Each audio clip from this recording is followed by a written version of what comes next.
Assalamualaikum warahmatullahi wabarakatuh. Perkenalkan, nama saya Andri Nurholik. Pada kesempatan kali ini saya akan mempresentasikan The Organisasi Plan untuk memenuhi tugas kewirausahaan 2 dengan dosen pengampung Ibu Eli Sumarlia, SP, MA, PhD. Nah, pada bab ini menjelaskan tentang seorang wirausahawan menyusun struktur organisasi yang efektif untuk menjalankan bisnisnya. Organisasi plan menjadi bagian penting dalam bisnis plan karena menjawab pertanyaan bagaimana bisnis ini akan dijalankan, siapa yang bertanggung jawab untuk setiap fungsi utama, dan bagaimana organisasi dibentuk untuk mencapai tujuannya. Tanpa membuang waktu, marilah kita memulai presentasi pada kesempatan kali ini. Yang pertama ada pengertian. Pengertian organisasi plan adalah dokumen yang menjelaskan bentuk organisasi, struktur kepemilikan, sistem manajemen, dan budaya organisasi. Tujuannya, yang pertama, meyakinkan investor bahwa tim manajemen memiliki kemampuan menjalankan bisnis. Yang kedua, menjelaskan hubungan antar individu dan departemen di perusahaan. Dan yang ketiga, menunjukkan siapa yang mengambil keputusan dan bagaimana alur tanggung jawab dibentuk. Organisasi plan ini bukan hanya struktur, tetapi menjelaskan siapa yang melakukan apa, bagaimana koordinasi dilakukan, dan bagaimana organisasi berkembang seiring berjalannya waktu.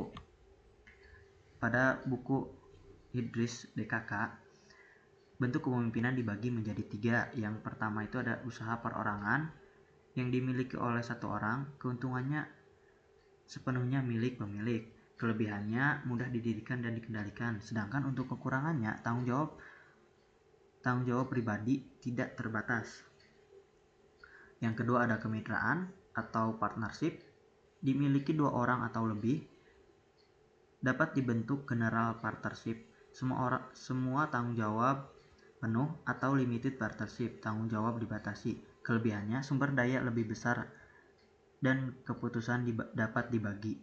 Kekurangannya potensi konflik dan tanggung jawab antar mitra bisa rumit. Dan yang ketiga, korporasi atau badan hukum terpisah dari pemiliknya.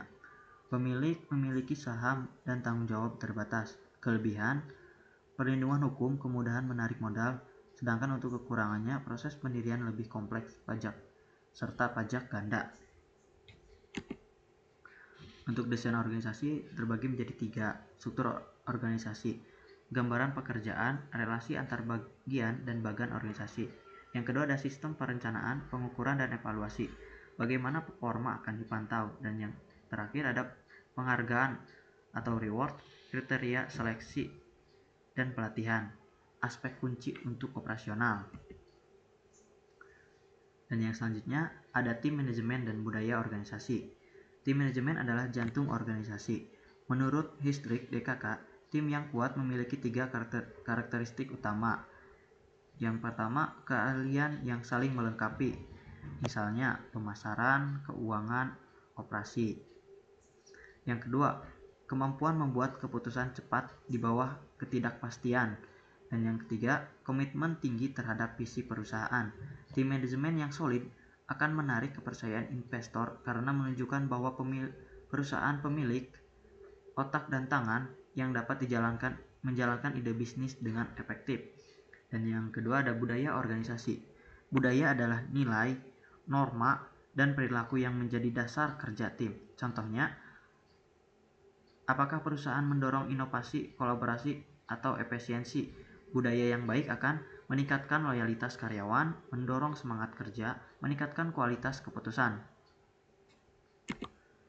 Selanjutnya, di sini ada diagram organisasi. Yang pertama, pada bagian pertama ada CEO atau pemilik perusahaan. Yang kedua ada manajer operasi yang bertanggung jawab pada produksi logistik. Yang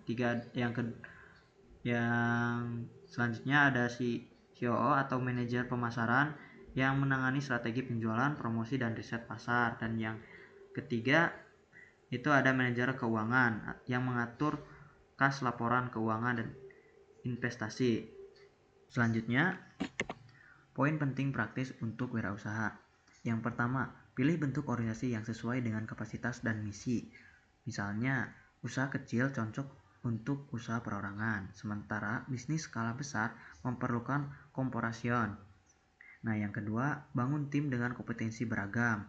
Kombinasi keahlian teknis dan manajerial penting untuk berkelanjutan.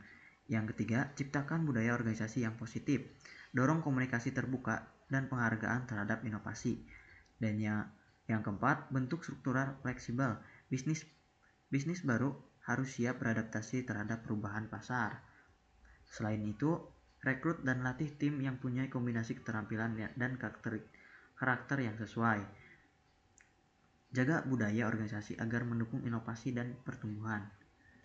Selanjutnya, kesimpulannya, organisasi plan adalah peta organisasi yang menunjukkan bagaimana ide bisnis akan dijalankan secara nyata. Rencana yang baik menjawab 3 hal: struktur. Yang pertama, struktur, siapa melakukan apa dan bagaimana wewenang dibagi. Yang kedua, tim, siapa yang memimpin dan apa kompetensinya. Dan yang ketiga, budaya, nilai apa yang menjadi dasar perilaku organisasi. Dengan kata lain, The Organisasi Plan menjelaskan bahwa keberhasilan bisnis tidak hanya bergantung pada ide yang baik, tetapi juga pada organisasi yang solid dan terencana. Mungkin cukup sekian yang dapat saya sampaikan. Silakan jika ada yang ingin ditanyakan, silakan tanyakan pada kolom komentar. Saya tutup. Bila taufiq wal hidayah. Wassalamualaikum warahmatullahi wabarakatuh.